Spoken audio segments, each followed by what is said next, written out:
সাম্প্রতিক সময়ে উত্তর কোরিয়ার একটা বিখ্যাত অনেক আলোচিত একটা ঘটনা, সেটা হচ্ছে কিম জং উন 30 জনকে গুলি করে মেরে ফেলা হয়েছে। এবং পশ্চিমা বিশ্বসহ সারা বিশ্ব এটাকে দেখা যাচ্ছে খুবই নিন্দনীয়, খুবই একটা খারাপ কাজ। কিন্তু আসলে কি এটা খারাপ কাজ? কারণ সাম্প্রতিক সময়ে উত্তর কোরিয়া ভয়াবহ একটা বন্যা হয়, যে বন্যার কারণে কয়েকশো লোক মারা যায়। এবং এই যে লোকগুলো মারা যায় তার অন্যতম দায়ী হচ্ছে কিছু দুর্নীতিগ্রস্ত লোক, সরকারি কর্মকর্তা।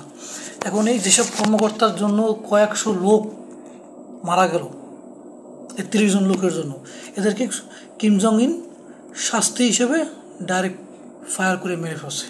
এটা আসলে একেবারে যে খারাপ জিনিস তাও না, তাই মাত্র কয়েকজনের জন্য কয়েকশো লোক মারা গেছে। দেখুন, ইউরোপ তথা আমেরিকা সহ কোনো দেশ নিঃস্বার্থ ছাড়া কোনো দেশকে ভালো বলবে না, তারা মন্দ বলবে না। তারা ভালো বললেও নিঃস্বার্থ, খারাপ বললেও নিঃস্বার্থ।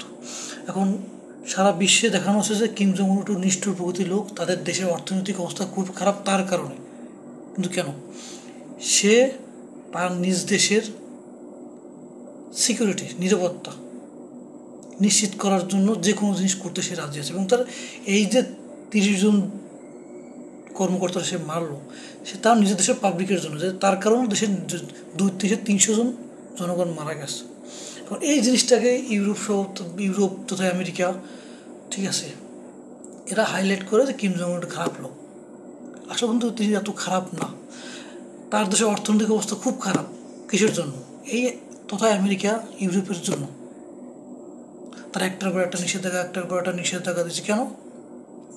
কারণ কিম জং উন দেশের নিরাপত্তার স্বার্থে ব্যালিস্টিক মিসাইল, পারমাণবিক সব কিছু বানাচ্ছে, যেটা আমেরিকার সহ্য হচ্ছে না। আমেরিকা তথা ইউরোপ চায় কেউ যেন তাদের উপরে না ওঠে। ওদের মূল জিনিস হচ্ছে সবাই তাদের দাস থাকুক, কেউ তাদের উপরে উঠতে না পারে। তাদের মূল জিনিসটাই হচ্ছে এটা, যেই কেউ উঠতে চায় তাকে কীভাবে ধ্বংস করা যায় সেই প্ল্যান নিয়ে অল টাইম তারা বসে থাকে।